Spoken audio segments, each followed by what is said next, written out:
everybody. So doing another day of some work on the van. We're going to try to get some of these rust spots taken care of today. And as you saw, I sprayed some PB Blaster penetrating oil on these bolts here that I haven't been able to remove yet. So I'm going to try to get these out too. I bought a breaker bar today. So we're going to try to take care of some of the stuff here. We got some grinding wheels for my Dremel here. We're going to try to grind some more of that out. Well, not grinding, but cutting wheels. I'm going to try to cut some of this rusty stuff out of here today. Get it down to stuff that I can solidify, and I also picked up some rust converter. Spray on rust converter. So I picked up this grinding wheel at the hardware store, Round's Hardware, today. Don't know how well it's going to work, but we're going to give it a try. So, a little setup here. I'm going to try to use that to remove some of the really rusted out spots over here. So, see what happens. Wind. Let's see what this does.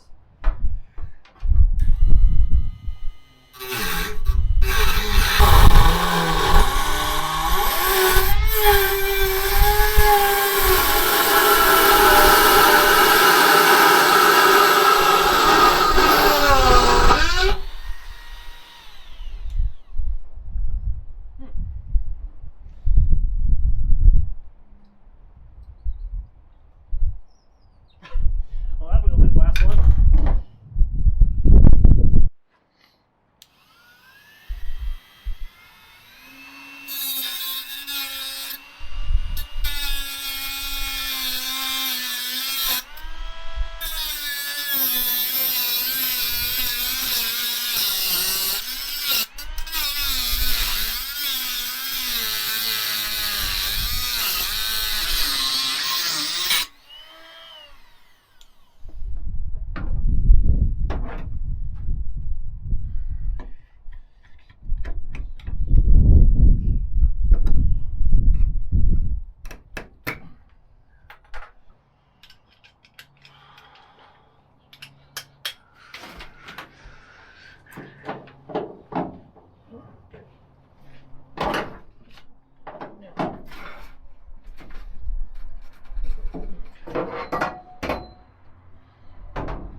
There's going to be one that's going to cause a problem, isn't there?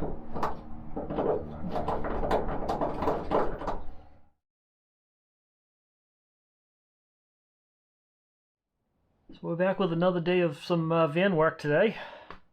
As you saw in the last one here, I was working on some grinding and stuff. I did pretty good with that. I got those probably about as ground out as they need to be for what I need to do. Got all the really bad stuff ground out of these spots here now. And with this side, pretty good solid metal there. We're going to grind that down a bit more with just the wire brush, and we're going to paint it over. First we got to get the shop vac out. But before I do any of that, I got one more project I got to work on. That's this bolt right here. We got to figure out how to remove this, and that's not going to be easy. No matter how I look at it, it's not going to be easy because I use that breaker bar on it. I bought a breaker bar and I put a 5-foot pipe on it. It's how I removed the other bolts. All the other bolts have been removed, but this one. A 5-foot breaker bar, I sprayed it with PB Blaster, and it still doesn't want to come off, and in fact I ended up stripping the head out. I don't know how well you can see it with the camera there, but ended up stripping the head. So my next best bet here is to try to cut that head off. And not totally sure what I'm doing. So we got two options here. Option one, I can use the angle grinder. Problem with the angle grinder is I can't get it really flat down on the floor because it's got stuff sticking out in the way. And with the bolt is positioned down there, I've got the driver's seat up here, so I'm going to have to put up some sort of shield so all the sparks are going to come flying off of the angle grinder while I'm cutting it, don't set the chair on fire, because that would be a problem. The other option I've got is that same little Dremel tool I was using to cut out a lot of the floor. So I'm actually going to start with trying that. It's going to take a slower and more cumbersome process. It's not going to go as nearly as fast as the angle grinder will, but it'll give me a lot more precision control and a lot less sparks. So I'm going to try that first. Plus I can get that a lot closer to the floor. So let's give it a shot. I got the Dremel with the grinding wheel here.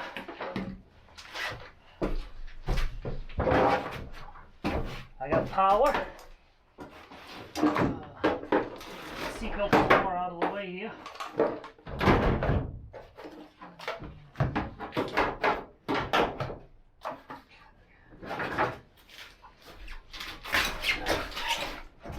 Let's see what happens. Might work. We'll see.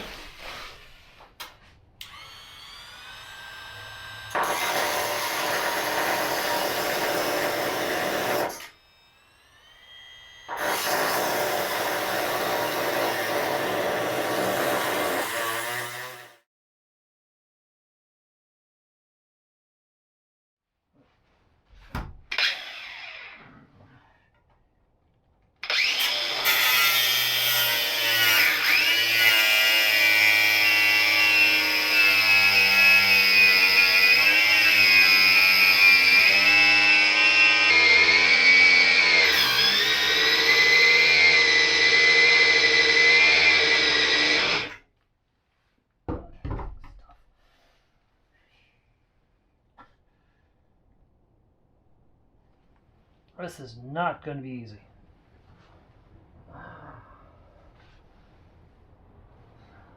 This is probably where an AC powered tool would be doing a much better job. Getting there though. I would say I'm about a third of the way through. Yes, I had to pull out the big angle grinder. I had no other way to do it.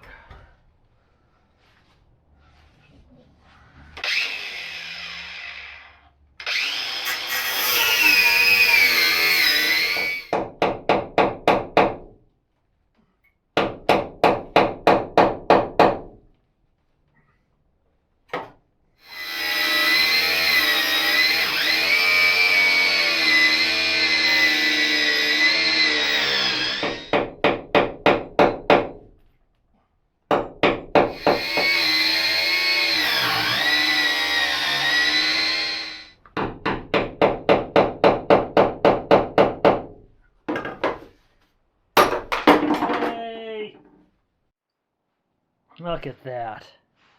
I got it. Seatbelt is free. Nice and warm, too. That thing there, that's sticking up through the floor, that's going to stay. I'm not even going to try to remove that from here. That's good enough for me.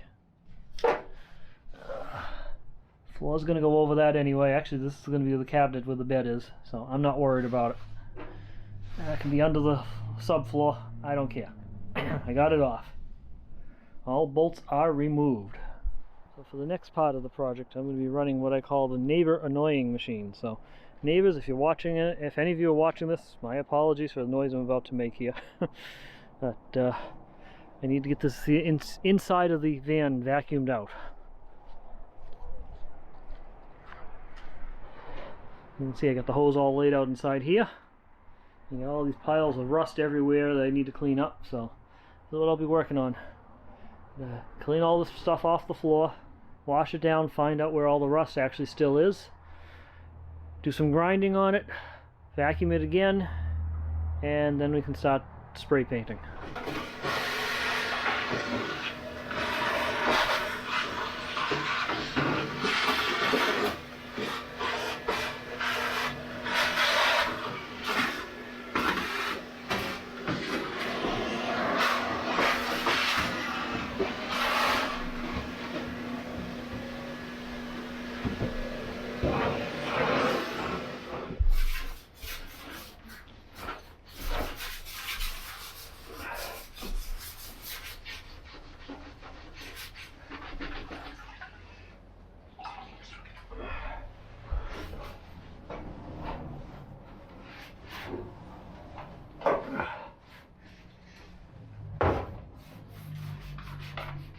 So it may not seem like much, but huge progress was made today. So getting that floor all washed up was an important step. It looks considerably better. Now I can see what areas are actually areas I need to work on rust and what areas are just dirt. The dirt's pretty well gone now, so I'm going to have to basically take my angle grinder with the wire wheel. That's the words I was looking for, wire wheel. Oh boy, Wolf. Anyway, the wire wheel on it and brush all this area down, brush those down. All that stuff's going to be brushed again. This needs some work. I'm going to have to see if I can try to remove the tray for the jack, because that's pretty rusted out now too, and that's probably got some damage to the floor there, so I got to get that out. But the rest of it looks pretty good. I see a few rust patches here and there, and just letting it air out a bit and dry before I bring it back to its winter parking space. But it's looking good here. So next task is, like I said, bring out the angle grinder with the wire brush on it, grind all the rust off of it, and we'll pull out the vacuum a second time here and re-vacuum up all the latest dust that I kick up, because that is going to kick up some dust. Easy enough for me to say. And then once the second round of vacuuming is done, we can start painting. And get all the rust areas painted over with some Rust-Oleum rust reformer.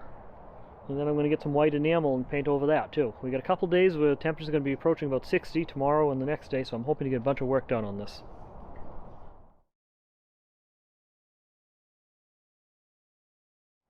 Well, it's another day of van work, another beautiful day. It's like 60 degrees out here today, so definitely want to get some work done on the van. So it's the current progress of it so far.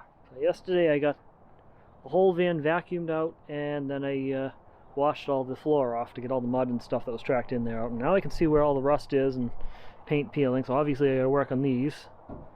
And I got this little patch right here. And all this whole area here needs to be ground down, this area here. I'd love to figure out how to get this thing off. I'm not sure how I'm going to do that yet.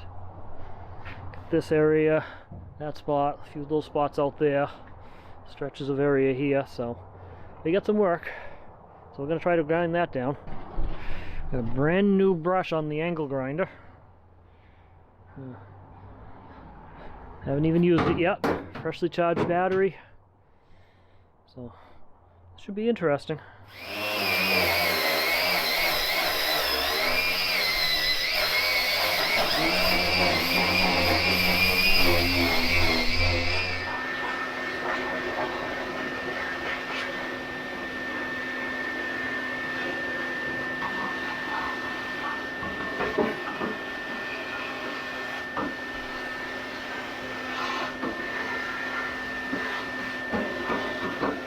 Well, I'm up to the part where I can start spraying paint.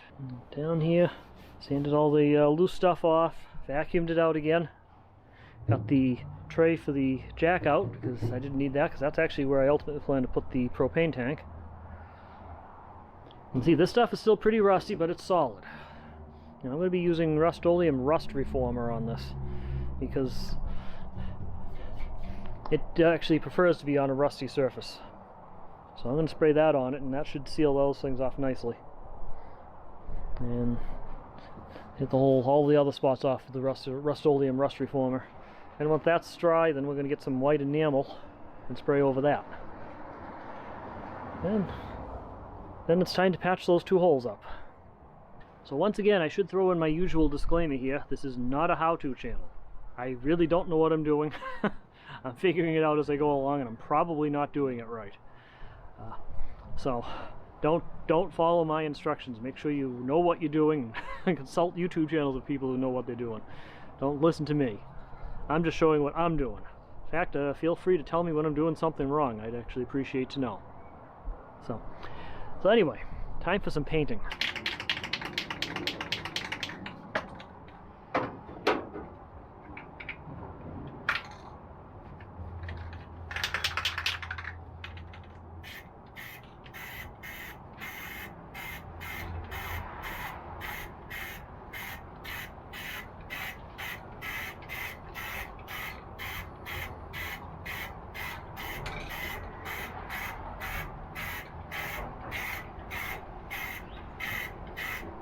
So I had to take the camera out because I was afraid with the wind today it was going to blow a lot of spray paint around and I was going to get it on the lens of the camera. So couldn't keep it rolling while I was doing all this painting, but here it is.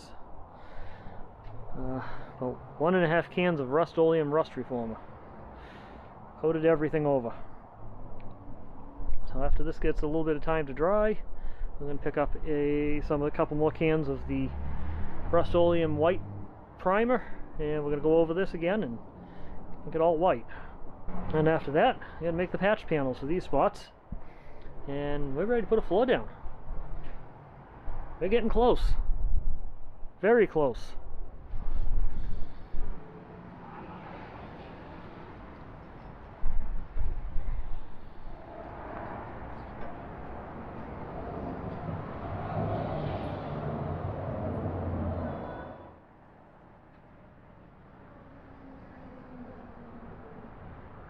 So if you remember in an earlier video there, I discovered that the leak that's coming in the back of my van looks like it's coming from the top of the window up here.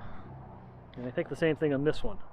Now, the proper fix for that problem, of course, would be to take the windows off and seal it up and replace the whole seal, I should say, and then put the windows back again. But I've never been one to do things the proper way.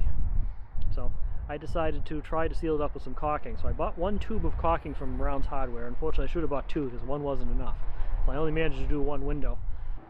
So hopefully it will dry up and we can give a test run on it tonight. So we'll see what happens. I guess we're going to be getting some significant rain, so we'll check it again tomorrow to see how it does. Major progress has been made today. No, it's not the best painting job ever. You can see a lot of areas there where it's thin coated and things like that, but it's going to be under a subfloor, so it doesn't really matter. These are all painted over now. Things are mostly dry.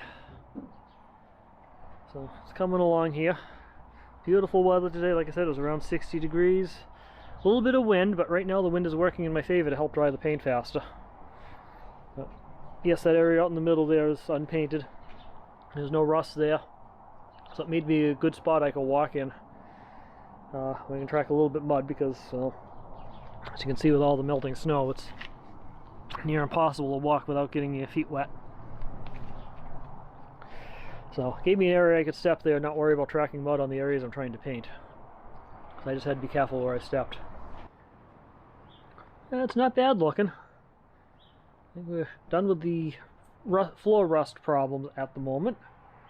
No, it's not the best job ever. The rust, if I know somebody's going to tell me the rust is going to come back, and I'm aware of that. The amount of effort required to really eliminate the rust is more than I was willing to put in right now. I just want to get this van, keep this van going for a few years. I mean, yeah, in a few years I'll probably pull everything up and want to do a remodel of the layout anyway. Probably have some much better idea for a design layout, so pull the floor up and check on the rust then. But for now, this will do. So I think this is where I'm going to wrap up this week's video. It's been a fun week this week, yet I guess tomorrow's going to be a lot soggier. Well, it's still going to start out up in the 60s again, but it's going to drop down into the 30s later. But I got the painting part done, which is what I really needed to do. So next stage in the project, I got to start cutting out the patch panels. I've got several sheets of 18 gauge galvanized steel down in my basement. I'm thinking I might try to use those. No, I know you can't weld galvanized steel, but those rust spots aren't really structural, as I've discovered, as I've been reading and researching and things like that. Yes, that's where the bolts for the body mount go through, but this big thick metal sleeves around those body mounts, and that's actually what's holding the structure. And those body mount bolts and the sleeves and everything else are all in good shape. So isn't the cross member that they're actually bolted to. So there's really no work that needs to be done there. So this is more just the body itself. It's not really a structural concern. So I'm thinking just take those galvanized sheets, cut them out to the size I need to patch over those big holes. Put some construction adhesive on top of the metal that's going to be in contact with to keep moisture out. Drill a hole in the middle of it there for the body mount bolt to stick through. And I'm just going to pop rivet it all in. That's my thinking right now. I mean, I have a friend up in Pelham that offered to help me weld it, but I'm not sure if that whole step's going to be necessary. If anybody has any comments on this idea, leave them down in the comments below. I'd like to know. But this is my line of thinking right now. Just use those galvanized steel sheets. At least they're not going to rust as easily. Pop rivet them in, and I think we'll be good to go with that. But in the meantime, thanks for watching. It's been a fun little video here. And remember, slow down and enjoy life, and we'll talk to everybody later.